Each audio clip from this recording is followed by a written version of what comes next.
아버지와 어머니가 자녀를 위한 진실한 기도를 할 때 하나님의 마음이 움직이는 것입니다. 어머니 아버지가 기도할 때 하나님의 마음을 움직여서 꼭 응답의 축복을 받게 되는 것입니다. 우리가 자녀와 가정과 교회를 위해서 어떤 위대한 일을 할 수 있습니까?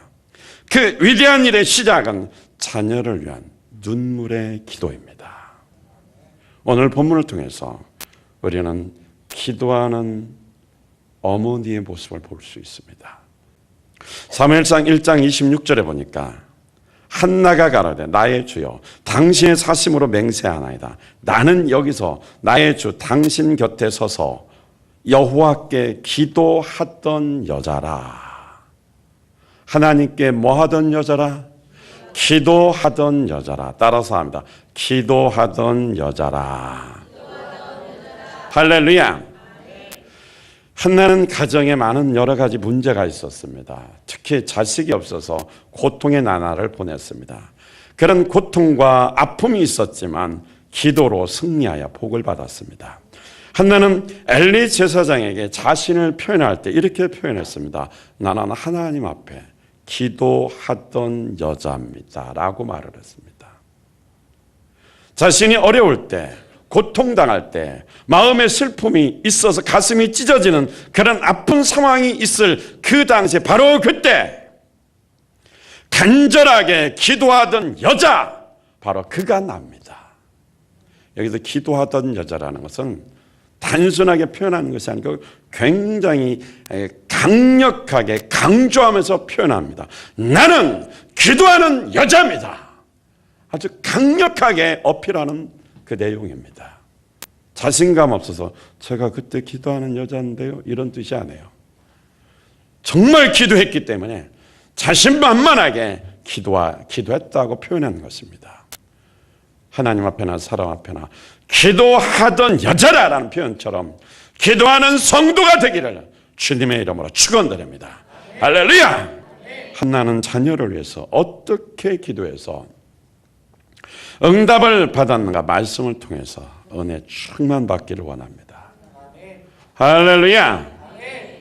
한나는 오랜 시간 기도하는 여자였습니다. 12절을 한번 보겠습니다. 사무엘상 1장 12절. 다 같이 시작. 그가 여호와 앞에 오래 기도하는 동안에 엘리가 그의 입을 주목한 즉. 한나는 하나님 앞에서 많은 시간 동안 지속적으로 계속 기도하고 있었다라는 말씀입니다. 자신의 문제가 심각했기 때문에 아주 진지하게 기도했습니다. 그의 문제가 뭐였냐면요. 그의 남편이 경건한 사람 엘가나였는데 그 당시 그 문화적인 배경이 좀 여자가 많았어요. 그러다 보니까 첩이 있었는데 그 첩이 분인나였습니다. 한나는 본처였습니다. 그런데 분인나라는 여자는 아기를 많이 낳아서 이렇게 살았는데 한나는 자식이 없었어요. 그 이유가 하나님이 성태치 못하게 했다고 그랬으니까 자식을 안 준 거예요. 그러면 가만히 있으면 되는데 분인나라는 여자가 자꾸 한나를 괴롭혔습니다. 자식도 없는 것이 이러면서 놀렸겠죠. 근데 그 물리는 것이 너무 심했기 때문에 한나의 그 마음속에 너무 깊은 상처가 되었습니다. 원한이 졌고 응어리가 졌죠. 그것도 분인나라는 여자가 꼭 언제 한나를 괴롭히냐면 사무엘상 1장 7절 한번 볼까요? 매년에 한나가 여호와의 집에 올라갈 때마다 남편이 그같이 하며 분인나가 그를 격동시키므로 그가 울고 먹지 아니하니. 할렐루야. 분인나라는 여자는 한나와 온 가족이 실로라는 그 성전에 하나님 앞에 꼭 예배드리러 갈 때마다 이 분인나라는 여자가 한나를 격동시켰다고 그랬습니다. 마음을 격하게 흥분되게 하고 화가 나게 만들었어요. 언제? 꼭 하나님 앞에 뭐하러 갈 때마다? 예배드리러 갈 때마다. 한나가 마음 잡고 하나님 앞에 기도하러 와서 새로운 능력을 회복하고 또 축복을 받아 하나님께 기도해서 응답의 축복을 받기를 그런 간절히 사모하는 마음으로 성전에 가는데 꼭 그때마다 분인나는 여자가 속을 뒤집는 겁니다. 너무너무 마음이 괴로운 거죠. 그래 너무 괴로우니까 한나가 울고 먹지 못했다고 그랬어요. 너무 속상하니까 밥도 먹을 수 없었던 거예요. 울고만 있었죠. 남편이 한나를 너무 사랑해서 지극히 사랑해서 뭐든지 두 배를 두고 특별히 배려했는데도 불구하고 이 여인의 정말 그 깊은 상처는 메꿔지지가 않았습니다. 그 공허함은 남편의 사랑으로도 채워질 수가 없었습니다. 이렇게 심각한 상처로 괴롭고 고통스러울 때 그 어떤 위로의 말로도 이 공허함이 채워질 수 없는 이런 상황 속에서 분인나와 싸우지 않았습니다. 분인나를 원망하지도 않았습니다. 성전에 올라가서 어떻게 했어요? 오랜 시간 뭐였습니까? 기도했어요. 오랜 시간. 눈 감았다 그냥 뜬 것이 아니고 정말 오랜 시간 동안 그의 마음이 풀어지고 그의 한이 풀어지고 하나님이 그의 기도를 들어 응답하시어서 기적이 일어나는 그 순간까지 구하고 받을 때까지 오랜 시간 하나님 앞에 아마 무릎 꿇어 기도했을 것 같아요. 밥도 먹지 않았으니까 금식하고 기도한 거죠. 너무 고통스러우니까 금식하려고 하는 것이 아니라 먹을 수가 없으니까 오랜 시간 기도한 것입니다. 왜? 기도할 분명한 이유가 있습니다. 한나는 기도의 목적이 있습니다. 한나는 절박한 기도의 필요성이 확실하니까 시간 가는 줄 모르고 그 마음속에 응어리가 풀어지고 한을 풀고 응답을 반드시 받아야만 되기 때문에 하나님 앞에 간구한 것입니다. 여러분이 기도하지 않는 것은 기도할 이유가 분명하지 않기 때문에 그렇습니다. 가슴에 응어리진 것이 있고 상처받은 것은 있고 슬픔당한 것은 있지만 그것이 기도에서 하나님의 응답으로 치유받고 풀어야 된다는 기도의 절박한 필요성, 기도의 분명한 목적이라는 것을 모르기 때문에 세상 방법으로 해결하려고 하니까 더 힘든 것이죠. 한나는 원망하지 않았어요. 싸우지 않았습니다. 분노하지 않았습니다. 하나님 앞에 나와 오랜 시간 기도합니다. 할렐루야. 눈물을 쏟으면서 오랜 시간 울고 먹지 못하니까 그 가슴 속에 응어리, 한, 슬픔, 괴로움, 고통을 하나님 앞에 내놓고 소원을 가지고 기도하는 것입니다. 한나와 같은 이런 슬픔과 고통, 상황은 다르지만 그런 아픔이 있을 때 당신은 어디로 가십니까? 술 먹으러 갑니까? 놀러 다닙니까? 차 몰고 바람 쐬러 다닙니까? 해결되든가요? 잠 안 잡니까? 밥만 먹습니까? 먹고 잡니까? 해결 안 됩니다. 예수께로 돌아와야 돼요. 방황할수록 하나님과 멀어질수록 엄청난 손해를 보게 되는 것입니다. 오늘 여기 보니까 한나가 술 취한 것으로 오해받을 정도로 그렇게 오랫동안 깊이 기도한 거예요. 기도는 오래 할수록 처음에는 소리치며 정말 몸부림치며 기도하지만 오랜 시간 기도하다 보면 입술만 움직이지 소리가 안 나옵니다. 또 한나가 지칠만도 하잖아요. 너무 힘드니까 고통 속에서 영혼이 토로하는 기도를 했으니 신음하는 그 고통 속에서 신음하는 기도했으니 지칠 대로 지쳤죠. 그러나 성령 충만했기 때문에 하나님과 하나 된 겁니다. 겉보기에는 술 취한 것 같지만 그렇지 않았죠. 그런데 그때 엘리 제사장은 한나가 기도할 때에 사무엘상 1장 9절에 보니까 성전 그 문 뒤에서 의자에 앉아 있었더라고 그랬습니다. 그 의자에 앉아서 한나가 기도하는 걸 보고 있었어요. 1장 12절 다시 한번 읽습니다. 시작. 그가 여호와 앞에 오래 기도하는 동안에 엘리가 그 입을 주목한지. 한나는 통곡하며 정말 온몸이 지쳐서 쓰러질 지경에 이르기까지 그렇게 신음하며 고통 속에서 기도하는데 이스라엘의 사사고 제사장인 영적 지도자고 민족의 지도자인 엘리라는 사람은 함께 기도하는 것이 아니고 의자에 앉아서 기도하는 엘리는 하는 짓이 뭐예요? 성령 충만하게 기도해서 주님과 하나 되고 임재 가운데 있는 한나를 향해서 술 주정한다고 책망하고 야단쳤습니다. 기도 안 하는 인간이 그렇지 뭐. 기도 안 하는 사람 뭐예요? 성령 충만하고 열심히 하는 사람 보고 비판만 하고 불평만 하고 약점만 잡고 안 좋은 소리만 하죠. 아니 기도 열심히 하는 여자 보고 뭐 했다고 말해요? 왜 술 주정하니? 자기 직분이 제사장이고 그리고 이스라엘의 최고의 지도자인데 격려하고 위로해주고 함께 동참해서 기도해서 그 가정도 살리고 자기 가정도 살려야 될 이 사람이 앉아서 그렇게 오랫동안 기도하는데 앉아서 구경하고 있어요. 여기서 기도하는 사람과 기도하지 않는 사람, 그 결과가 너무 큰 차이가 납니다. 가정을 위해서, 자녀를 위해서 눈물 뿌려 정말 심한 통곡 속에서 신음하며 기도하는 사람과 기도하는 것을 구경하는 사람, 가정에 결과적으로 어마어마하게 큰 차이가 납니다. 한나는 기도하니까 당연히 큰 복을 받았죠. 그러나 엘리 제사장의 인생은 마지막 노년에 비참하게 끝나버립니다.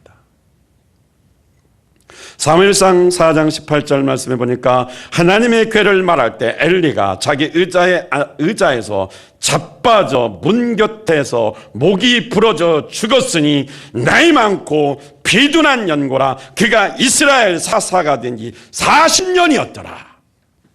보십시오. 의자에 앉아서 기도하는 사람 구경하더니 어디서 죽었어요? 의자에 앉아서 자빠져서 목이 부러져서 죽었다라는 것입니다. 그 이유가 뭐냐? 나이가 많고 비둔하다니까 몸이 느리고 살이 얼마나 쪘는지 못 움직여서 그러니까 기도 안 하고 밥만 먹고 살만 찌고 자기 배만 채우던 욕심부리던 이 사람 40년 동안 맡겨진 사역 남들이 볼 때는 겉으로는 화려했지만 마지막 인생 죽을 때 비참하게 망해버렸습니다. 기도 안 하는 사람의 결과입니다. 젊었을 때 조금 돈 있고 잘 된다고 그것 가지고 축복받았다고 하지 마세요. 당신이 죽을 때 결과를 봐야 됩니다. 의자에 앉아서 남 비판하다가 의자에서 꼬꾸라져서 목이 분질러져서 죽었어요. 너무 뚱뚱해서 나이 많고 못 움직였어. 40년 동안 일했어요. 40년 동안 쓰임 받았어요. 그런데 그 사람 기도 안 했어요. 하나님이 어쩔 수 없이 쓴 거예요. 그 자리에 놓고 어쩔 수 없이 앉혀놓고 쓴 거예요. 하나님 중심이 없었다라는 것입니다. 기도하는 사람, 구경하는 사람은 최후가 비참합니다. 가정을 볼까요? 그 자녀들 홈리와 비니아스 성전에서 죄를 범하고 삽니다. 엘리 제사장에게 보고가 들어갔어요. 그 자녀들이 하나님 앞에 범죄하면 너무 크게 실수하고 사니까 그것을 보고했습니다. 엘리 제사장이 그 아들을 불렀어요. 사무엘상 2장 24절에 이렇게 말했습니다. 내 아들아 그리 말라. 내게 들리는 소문이 좋지 아니하니라. 너희가 여호와의 백성으로 범곽해 하는도다. 사람이 사람에게 범죄하면 하나님이 판결하시려니와 사람이 여호와께 범죄하면 누가 위하여 간구하겠느냐 하되 그들이 그 아비의 말을 듣지 아니하였으니 이는 여호와께서 그들을 죽이기로 뜻하셨음이었더라. 아들 둘이 있습니다. 뒤를 이어서 제사장입니다. 민족의 또 사사로서 후계자로서 양육되고 있습니다. 그런데 그들이 하나님 앞에 범죄하며 삽니다. 그래서 말씀으로 양육하고 바르게 키우고 다윗처럼 정직하고 하나님의 말씀에 순종해서 뒤를 이어 하나님의 일을 영광스럽게 하라고 기도해야 되는데 아버지가 기도하지 않고 말씀으로 양육하지 않았습니다. 그 결과 어떻게 됐습니까? 죽었어요. 아들 둘 다 죽었어요. 아들을 교육시킬 때 이렇게 말합니다. 아들아, 소문이 좋지 않다. 지금 그럴 상황이 아니에요.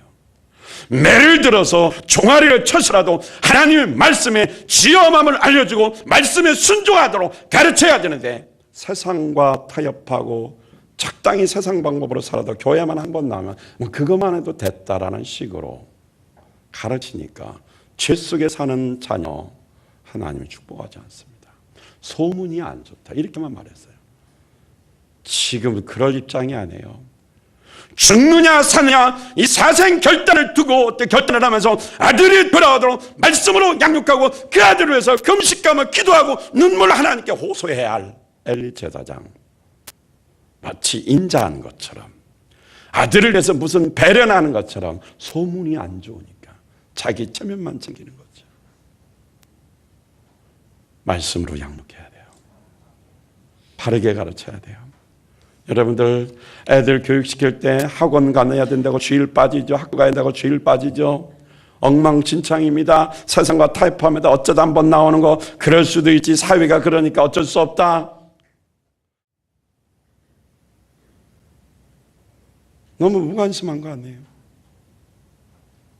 고3 엄마들, 고3 아빠, 중3 엄마들 특별히 기도 좀 하십시오. 자녀가 얼마나 스트레스 받고 힘들겠습니까? 말씀 안에 예배드리도록 그들이 정말 그 힘든 가운데서 하나님을 예배 중심으로 주일은 하나님을 철저하게 나와 예배드리도록 기도하고 말씀으로 가르치면서 그들을 위해서 눈물 뿌려 기도하십시오. 이렇게 다급한 상황 속에다 잠이 옵니까? 무관심하니까, 자기밖에 모르니까. 지금 편안합니까? 의자에 앉아서 자빠져 목 부러진 것을 경고로 하시기 바랍니다. 기도하는 사람과 하지 않는 사람의 차이예요. 일이 안 된다고 불평만 하지 말고 기도하던 여자라, 이 한나의 이 기도 소리, 이 한나의 고백 소리가 나의 고백이 돼야 됩니다. 할렐루야! 저는 우리 교회 성도님들 자녀를 위해서 공부시키는 것은 아주 목숨 걸고 시키면서 그들에게 말씀으로 교육시키고 기도하는 것에 부모가 목숨 거는 부모 한 사람도 못 봤습니다. 단 하나 외우는 것은 목숨 걸고 시키고 숫자 하나 그 더하기 빼기 그거 하는 것 목숨 걸고 시키면서 그 아이를 위해서 저 부모가 뒤에서 목숨 걸고 눈물 뿌려 통곡하며 기도하는 엄마 아빠 한 사람도 못 봤어요. 이렇게 믿음이 없을 수가 있나 모르겠어요. 너무 안타까워요. 시험 성적만 가지고 책망하고 내가 돈을 너에게 얼마나 쳐드렸는데 이것밖에 못 맞느냐고 선생 원망하고 제 아들 원망하고 환경 원망하고 자기가 뒤에서 하나님의 뜻대로 성령 충만해 그 아이에게 지혜 달라고 기도한 적은 한 번도 없잖아요. 자녀를 위해서 사랑한다면 진짜 기도하는 자가 되십시오. 다른 걸로 자녀를 구속하려고 하지 말고 진짜 제발 좀 기도하는 분이 됐으면 좋겠어요. 기도하는 엄마가 됐으면 좋겠어요. 기도하던 여자라! 어머니란 말이요. 눈물로 기도하는 사람이었죠. 10절에 보면 한나가 마음이 괴로워서 여호와께 기도하고 통곡했다 그랬고 11절에 보니까 서원하여 가로되 만군의 여호와여 만일 주의 여종의 고통을 돌아보시고 나의 신음하는 이 고통을 돌아보시고 응답해 주셔서 하나님의 아들을 주신다면 이 아들을 하나님께 바치겠습니다. 그가 어떻게 기도했냐면 제사장 엘리에게 말했어요. 술 취했다고 하니까 술 취한 것이 아닙니다. 제사장님 저는 술에 취한 것이 아닙니다. 포도주나 독한 술을 마신 것이 아닙니다. 다만 슬픈 마음을 가눌 길이 없어서 저희 마음을 주님 앞에 쏟아 놓았을 뿐입니다. 할렐루야. 이 깊은 상처, 이 응어리진 이 한스러운 이 마음, 누구도 풀어주지 못하는 이 고통과 이 상처를 주님 앞에 풀어놨을 뿐이지 나는 술 취한 게 아니다 이 말씀입니다. 여러분 속에 깊은 상처가 있습니까? 너무 슬퍼서 가눌 길이 없습니까? 너무 고통스러워서 먹어도 소화 안 되고 잠도 안 오고 뭐 어떻게 할 줄 모르는 그런 아주 그냥 이러지도 저러지도 못하는 그런 상황 속에 고통하고 신음하는 자 있습니까? 한나처럼 주님 앞에 가눌 길 없거든. 마음을 가눌 길 없거든. 슬픈 마음은 고통스러운 마음, 신음하는 마음 가눌 길 없거든. 주님 앞에 쏟아 놓으세요. 그것이 기도예요. 그냥 운다고 슬퍼서 운다고, 억울해서 운다고 해결됩니까? 이 마음을 주님께 쏟아놓으란 말이에요. 그러니 그 기도가 얼마나 천지를 진동하며 처음 시작할 때 과격한 기도가 됐겠어요. 기도하다 지치고 주님과 함께하는 그러한 상황이 되니까 이제는 그 속에서 조용히 기도하게 된 것입니다. 한나처럼 기도하는 여자는 오랜 시간 동안 기도할 뿐만 아니라 기도할 때 진실하더라 이 말이에요. 억울해서 오는 것이 아니라 하나님 앞에 응답해달라고 그 마음을 다 풀어놓으면서 통곡하고 신음하는 응어리가 풀어질 때까지 기도했다라는 것입니다. 저희 어머니가 이제 70대 이제 중반이지만 할 줄 아는 게 별로 없잖아요. 그 연세 되는 분들은. 초등학교 2학년 다니다 많은 것 같아요. 왜냐면 아는 것도 없죠. 성경은 많이 읽었겠죠. 예수 믿은 지가 상당히 오래되셨으니까. 저 믿는 집에 살았는데 그때 나이 70대 넘으신 분들은 우리나라에 그때 예수 믿는 가정이 몇 가정이나 됩니까? 별로 없잖아요. 그러니까 또 어른들이 어떻게 아무 데나 시집 가라 그러면 가는 거예요. 저 남자 싫어 그래도 가라면 가야 되잖아요. 그래서 시집을 갔어요. 경상도 여자인데 하여튼 어디로 갔어요. 갔는데 안 믿는 집이에요. 시어머니가 교회 보내줄까요? 안 보내줄까요? 안 보내줘요. 어려서부터 교회 다녔어요. 외할머니가 예수 믿는 사람이냐? 외할머님이 예수 믿는 분이었으니까. 근데 그 시어머니가 저하고는 어떤 관계일까요? 할머니지 뭐. 예배 시간만 되면 밭에다가 분뇨를 퍼서 다르게 만듭니다. 머리에다 이고 달리는 거예요. 그러다가 우리 어머니 결단을 내렸어요. 저를 낳기 2주 전에 내팽개치고 그때부터 교회를 나가기 시작해서 기도하신 것입니다. 그 아들이 목사가 돼서 여기 서 있는 거예요. 우상숭배 집안에서 얼마나 핍박을 많이 받았는지 몰라요. 안 맞았겠어요? 맞기도 했겠죠. 교회 간 동안 얼마나 핍박이 많은지. 저 어렸을 때도 엄청난 핍박이 우리 집에 있었습니다. 어머니는 교회 가는 거 빼놓지 않습니다. 기도원 다니는 스타일이 아니에요. 교회에 충성하고 교회 새벽기도만 다녔어요. 때로는 핍박 때문에 집안에도 못 들어가고 부엌에서 주무실 때도 있었어요. 기도하시더라고요. 60대가 넘어서부터 65세 넘어서부터 드디어 열매가 나타나기 시작하더라고요. 그 전에 엄청난 시련, 풍파, 환란 많았습니다. 아마 집안에 잠잠할 날이 없었을 거예요. 전혀 예수님이 없는 집안에 지금은 집안 식구들 다 교회 다닙니다. 잘 믿는지는 잘 모르겠지만 교회는 다 다녀요. 가촌들도. 경찰하던 분이 은퇴했는데 장로가 됐답니다. 교회 교자도 부르는 분들. 우리 어머니의 기도의 씨앗이었어요. 눈물로 진실하게 하소연도 못합니다. 그때 당시 어려서 시집가잖아요. 나이 20살에 시집가니 뭘 합니까? 그런 고통 속에서 할 수 있는 것이 뭡니까? 기도밖에 없었습니다. 기도하십시오. 자녀를 위해 기도하십시오. 가정이 회복되고 여러분의 가정이 영적으로 부흥될 때 교회는 저절로 부흥되는 것입니다. 여러분의 가정이 믿음으로 회복되시길 바랍니다. 예수 앞에 온전히 돌아왔으기 바랍니다. 세상과 타협하는 인본주의 가정이 아니라 신본주의로 말씀 중심으로 바르게 돌아오는 가정 되시기를 주님의 이름으로 축원드립니다. 할렐루야. 기도하지 않는 가정, 엘리 가정은 비참한 최후를 맞이했습니다. 그러나 한나는 오해를 받았어요. 핍박을 받았어요. 위험을 받았습니다. 기도하는 결과 어마어마한 축복을 받았습니다. 그리고 하나님께 기도해서 말씀에 순종했어요. 아들을 바치겠다고 그러잖아요. 사무엘을 하나님께서 어떻게 주셔줍니다. 그리고 어떻게 젖을 뜨기까지 이제 저 때는 2살, 3살 정도는 그 아들 정말 기도해서 얻은 아들인데 하나님 앞에 서원한 그대로 순종합니다. 젖먹이를 젖을 띠면서 아이를 따로 뚝 떨어지게 한다는 것, 엄마는 자기 살 찢는 것과 같습니다.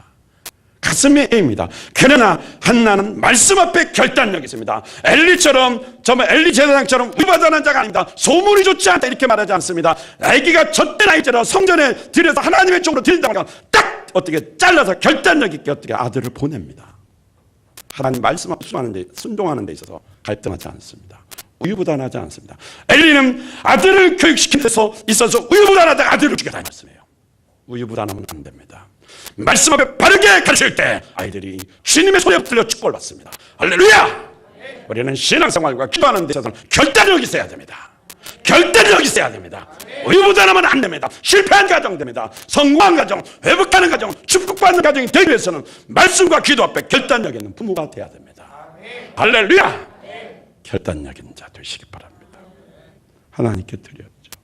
그의 평생을 하나님께 드립니다. 할렐루야. 자, 고3 엄마들, 아버지들, 중3 어머니 아버지들, 자녀를 둔 부모들이요, 방관할 때가 아닌 것 같습니다. 소문이 좋지 않더라 구경할 때가 아닌 것 같습니다. 결단력 있게 기도하고 말씀으로 돌아오고 예수께로 완전히 돌아오게 해야 되지 않겠습니까? 기도하십시다. 가정을 위해 기도하세요. 자식을 위해 기도하세요. 가정이 회복돼야 돼요. 가정이 잘 돼야 됩니다. 예수 안에서 잘 돼야 됩니다. 그러면 어떻게 그 가정이 모였을 때 교회는 뭐예요? 저절로 부흥이죠. 내년엔 가정이 회복되고 교회에 놀라운 부흥의 축복이 있기를 주님의 이름으로 축원드립니다. 할렐루야!